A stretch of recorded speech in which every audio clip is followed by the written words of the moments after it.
축복합니다. 함께 예배드리니 축복하고 사랑합니다. 이 자리에 온 거 잘한 일입니다. 주님의 뜻이라면 아멘하는 성도 됩시다. 주님의 뜻이라면 아멘하는 송강교회 이룹시다. 자, 오늘 본문에 보면 베드로와 요한은 평소에 시간을 정해놓고 성전에 올라가서 정해진 시간에 기도를 했습니다. 그날도 제9시, 지금 우리 시간으로 하면 오후 3시 기도 시간에 베드로와 요한이 기도하기 위해서 성전 미문을 지나가던 중에 그 성전 미문에서 매일 구걸하는 이 안전뱅이를 만났습니다. 이 안전뱅이는 태어나면서부터 안전뱅이로서 누군가 매일 그 안전뱅이를 엎든지 또 수레에 태워서 성전 미문에 데려다 주었을 것이고, 그래서 그곳에서 구걸하면서 생활해온 사람입니다. 그날도 남에서 안전뱅이가 성전 미문에서 오가는 사람들에게 구걸하기 위해서 내민 손을 이 베드로와 요한이 그 사람의 손을 잡아 일으키면서 일어나 걸으라 그렇게 소리친 것입니다.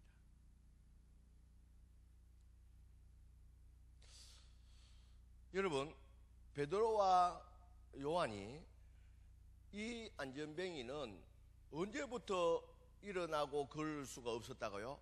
태어나면서. 그래서 사도행전 뒤쪽에 다음 쪽에 보면 이 사람의 나이는 40여세라. 40년 동안 한 번도 일어나 본 적도 없고 걸어본 적 없는 사람에게 어떻게 일어나 걸으라고 그렇게 손을 잡고 일으키면서 그렇게 할 수 있느냐는 겁니다.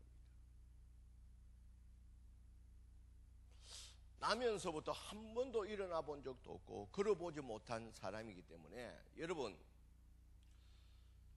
우리도 이 모든 신체 부분도 계속 사용하기 때문에 자라기도 하고 제대로 모양도 갖추고 있습니다. 여러분 그런 경험이 있을 거예요. 다리가 다치더니 팔이 다쳐서 기부스를 하고 한 달 정도 사용하지 않고 그 기부스를 풀게 되면 모양이 이상해집니다. 근데 이 사람은 나면서부터 한 번도 일어서고 걷지도 못하기 때문에 다리가 정상적으로 자라질 못했습니다.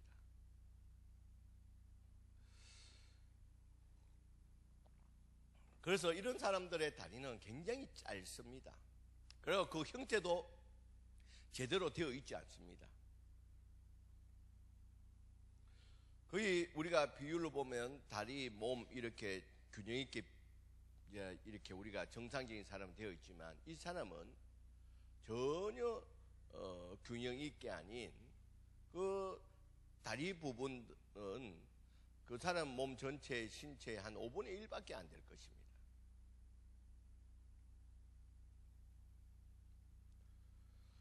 그러니까 다리도 제대로 자라지 못해서 다리도 짧고 발도 제 모양도 없는 사람에게, 그 안전뱅이에게 일어나 걸으라고 그 사람 구걸에서 내민 손을 붙들고 일으키면서 일어나 걸으라는 것은 보통 일이 아닙니다. 여러분 성경에 기록되어 있으니까 그렇구나 하지만, 여러분 눈앞에서 이런 일이 벌어졌다면, 시장에 남에서 안전뱅이 그냥 누웠다시피 있는 사람에게 누가 가다가 손을 잡고 일으키면서 일어나 걸으라 그렇게 한다면 얼마나 놀라겠습니까? 먼저 주변에 이 광경을 지켜보고 있는 사람들의 눈에는 이 베드로와 요한의 이 말과 행동이 너무나도 무모한 행동이고 또 너무나 무책임한 말로 비춰졌을 것입니다. 아니 저런 무모한 행동이 어디 있느냐? 저렇게 무책임한 말이 어디 있느냐. 한 번도 일어나 걸어보지 못하는 일어나 걸어라 이렇게 저렇게 무책임한 말을 할 수가 있느냐. 그 광경을 보고 있는 주변 사람들은 분명히 염려스럽게 쳐다봤습니다. 저 사람이 일어나기는커녕 걸을 수도 없는데 왜 저렇게 하느냐. 걱정스럽게 주변 사람들이 분명히 쳐다보았을 것입니다. 그리고 여러분, 주변 사람뿐만 아니라 이 구걸하던 안전뱅이도 이 일이 순간적으로 벌어졌습니다. 한번 달라고 이렇게 내민 손을 갑자기 손을 잡고 일으키면서 일어나 걸으라고 그렇게 말을 하니까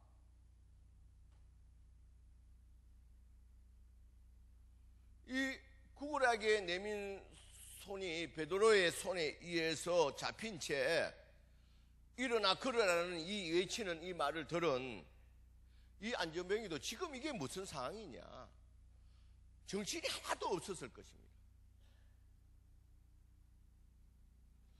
자신의 의지와는 전혀 상관없이 자신의 몸이 어떤 사람에 의해서 잡아당겨졌을 때 이게 도대체 무슨 일이냐, 이 안전뱅이도 너무나도 당황되었을 것입니다.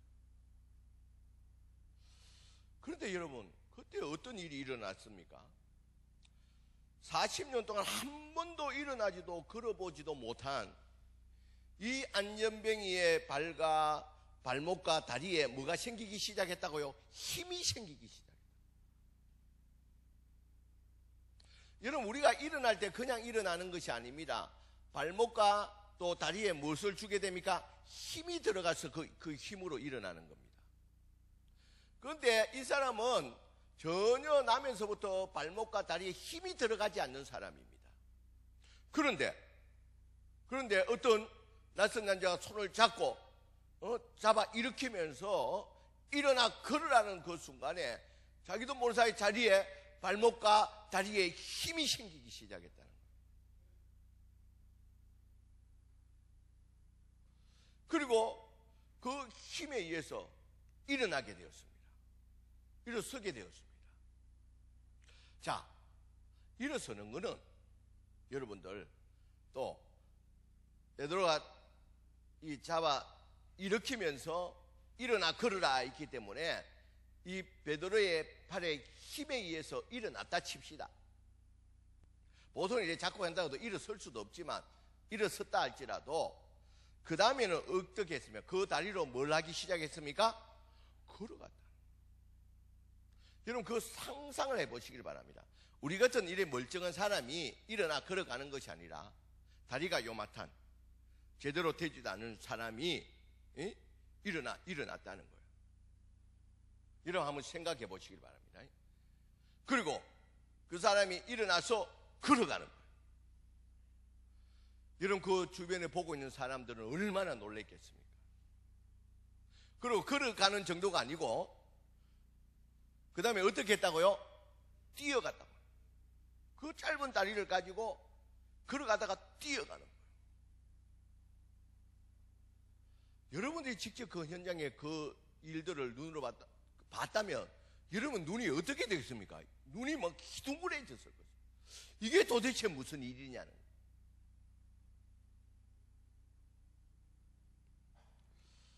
자, 그러면 베드로와 요한은 나면서 안전뱅이 된 사람을 왜 일으켰냐는 거예요. 이 일들을 왜 할 수가 있었냐는 거예요. 모든 사람은 이 베드로와 요한이 저렇게 무모한 행동을 할 수 있냐, 저렇게 무책임한 말을 할 수 있었냐 했지만 베드로와 요한은 어떤 마음으로 어떻게 일을 했느냐는 겁니다.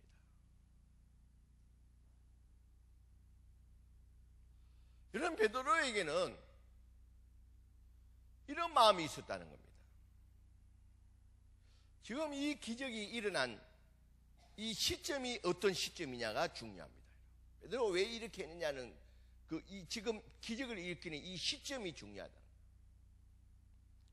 여러분, 이 시점은 지금 이 사건이 일어난 이 시간은, 이때는 예수님이 이 땅에 오셔서 33년간 이 땅에 계셨습니다. 그리고 예수님이 공생에 사역할 때는 가는 곳마다 하나님의 기적과 역사를 일으켰습니다. 그러던 그 예수님이 이제 십자가에 죽으시고 3일 만에 부활하셨습니다. 그리고 이 땅에 부활하신 후에 40일간 계셨다는 거예요. 그리고 40일간 제자들에게 보이고 많은 사람들에게 보이다가 마지막 감람산에서 400여 명이 보는 앞에서 하늘로 승천했다는 거예요. 그리고 그 이후로는 이 예수님을 믿고 따르는 사람들의 눈에 예수님은 볼 수가 없었다는 거예요. 그리고 그 이후에 예수님의 어떤 기적도 볼 수가 없었다는 거예요.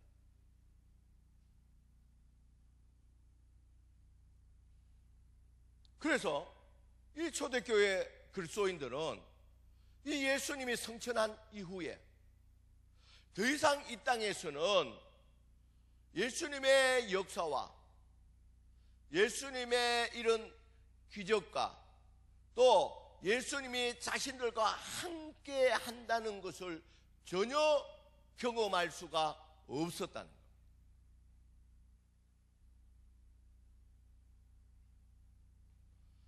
하지만 오늘 이 사건, 나사렛 예수 그리스도의 이름으로 나면서 안정이 된 사람을 걷게 함으로 말미암아, 일으키고 걷게 함으로 말미암아 예수님은 지금도 여전히 우리의 육신의 눈에는 보이지 않지만, 그러나 예수님은 여전히 우리 가운데서 살아서 역사하신다는 걸 보여주었다는 것입니다.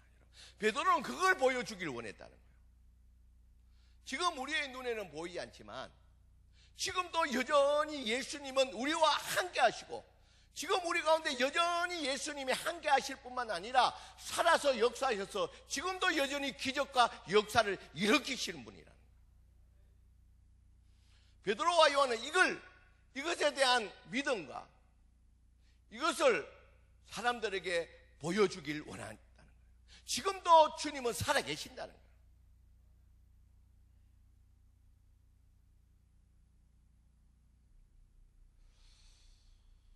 아무도 시도하지 않는, 남에서 일어서지도 걸어보지도 못한 이 안전병이에게 누구의 이름으로요? 예수 이름으로 일어나 걸으라고 선포했다는 겁니다.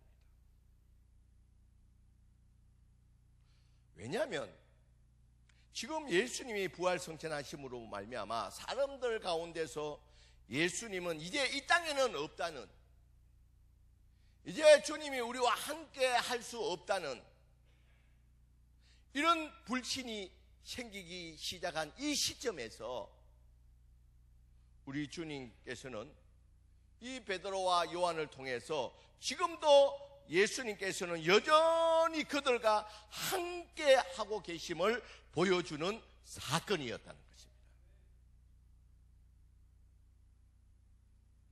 그러기에 베드로와 요한은 예수님의 이름으로, 바로 예수님의 이름으로 더 분명하게 하기 위해서 그 얼마 전에 우리 가운데 함께 하셨던 나사렛 예수 그리스도의 이름으로 기적을 일으켰다는 거예요. 그 당시에 예수라는 사람 이름이 많기 때문에 그것을 분명하기 위해서 우리 가운데 500리의 기적을 일으키시고 눈먼 자를 보게 하시고 무리를 걸으셨던 그 살아계셨던 그 나사렛 예수 그리스도,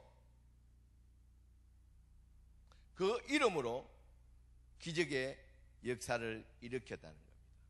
그래서 이 사건을 통해서 이제 주님께서 초대교회 성도들의 육신의 눈에는 보이지 않지만 지금도 여전히 초대교회 성도들과 함께하고 또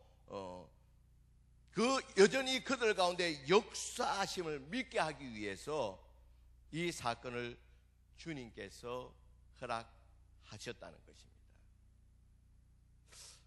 사랑하는 성도 여러분, 우리들 중에도 이런 분들이 있습니다. 이제 나에게는 더 이상 주님의 역사는 없다고 그렇게 생각하는 신자들이 종종 있다는 겁니다. 나에게는 이제 더 이상 주님의 역사가 없어. 주님이 살아계시는지도 나는 알 수가 없어.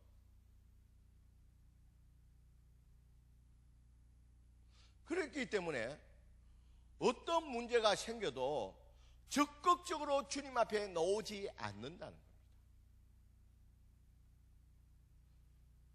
주님이 역사하시고 함께 하시고 주님이 내 삶 가운데 살아계시고 역사하신다는 이런 확실한 믿음이 없었기 때문에 어떤 문제가 생겨도 적극적으로 주님 앞에 나올 수가 없다는 겁니다. 문제가 생겨도 오히려 주님이 아닌 다른 것에서 도움을 찾게 된다는 거예요. 그것이 이스라엘 백성이 범했던 우상 숭배가 이런 원인이었습니다. 문제가 생겼을 때 주님이 아닌 힘 있는 사람들과 또 세상적인 수단과 방법을 더 의지하게 된다는 거예요. 왜? 주님의 살아계시고 함께 하신다는 그 믿음이 흔들렸기 때문에 이런 결과가 발생한다는 거예요. 여러분, 이런 경우에는 보면 겉으로 보기에는 교회도 나오고 예배도 드리고 예수 믿는 것 같은데 정말 결정적인 순간에는 불신앙의 모습을 보이게 된다는 것입니다.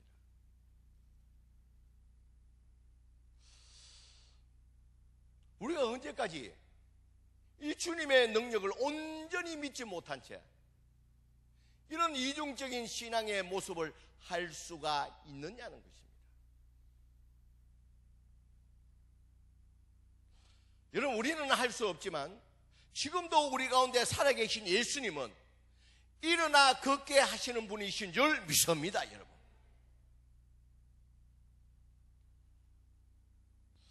여러분, 예수님께서 나를 일으키시면 어떤 문제에서도 우리가 일어날 수 있는 줄 믿습니다, 여러분. 지금도 살아계신 예수님을 믿고 나아가는 자에게는 이 얽히고 설킨 문제를 풀어주시면서 절망에 빠진 우리들에게 소망을 주시는 분이신 줄 믿습니다, 여러분.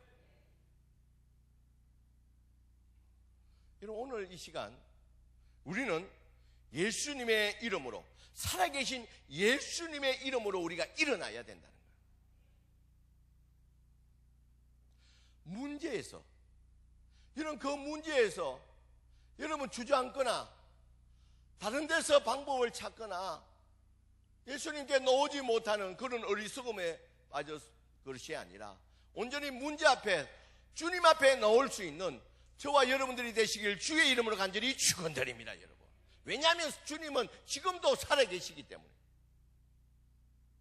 시험에서도 절망에서도 여러분 예수님의 이름으로 일어나시기를 주의 이름으로 간절히 축원드립니다, 여러분. 그런데 지금 나에게는 왜 주님의 살아계심의 역사는 알겠는데 왜 그런 주님의 도우심의 이 기적과 이적과 역사가 일어나지 않느냐는 겁니다. 그 이유를 여러분 오늘 본문에서 찾아볼 수가 있습니다.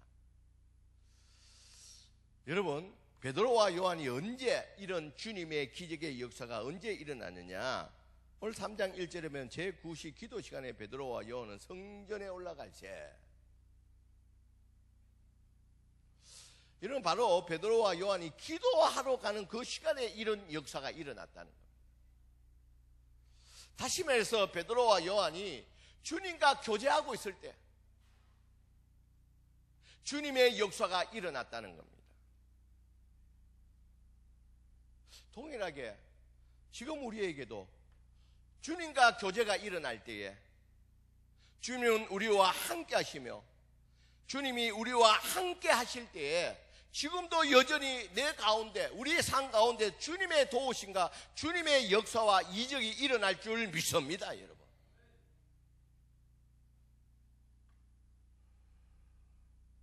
여러분, 그러기에 우리도 오늘 말씀에 따라서 좀 시간을 정해놓고 장소를 정해놓고 지속적으로 여러분 기도하시길 바랍니다, 여러분. 이렇게 시간을 정해놓고 이렇게 지정된 장소에서 지속적으로 기도하는 가운데 주님과 교제할 때에 주님의 놀라운 역사가 우리 가운데서 여전히 지금도 우리 삶 가운데서 일어날 줄 믿습니다. 우리 어떤 문제 가운데서 어떤 환경 가운데서 주님의 역사가 일어나신다는 겁니다. 여러분, 저에게는 하루 중에 가장 주님께 기도하고 함께 할 수 있는 가장 좋은 시간은 저에게는 새벽 기도입니다.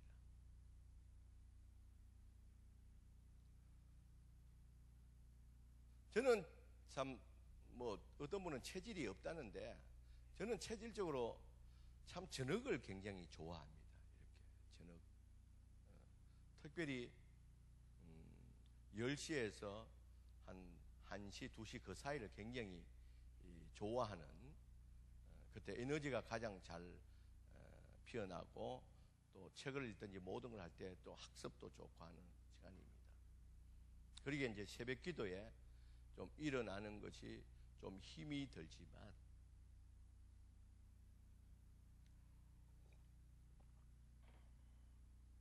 제가 신학하기 전에 평신도로 있을 때 우리 모교에서 40일 특별 새벽 기도를 1년에 한 2-3번씩 합니다. 할 때마다 지금도 일어날 때마다 누가 새벽 기도를 만들어서 사람을 이렇게 난 또 평생 잊지 못할 말이 우리 청년 중에 하나 누구라고 말 안 합니다. 목사님, 나 새벽 기도 이렇게 놓다가 죽을 것 같아요. 나 그거 이해합니다, 여러분. 제가 죽을 것 같아요. 체라는 365일도 할 수는 있겠는데 그러나 여러분 지금 지나고 보면 내가 이 새벽 기도를 어쨌든 저는 자이든 타이든 하게 돼 있어, 목사이기 때문에. 나는 돌아보면 너무 이 시간이 감사하고 또 감사합니다. 내일도 새벽에 일어나서 오기 힘들지만 그래도 나는 감사합니다.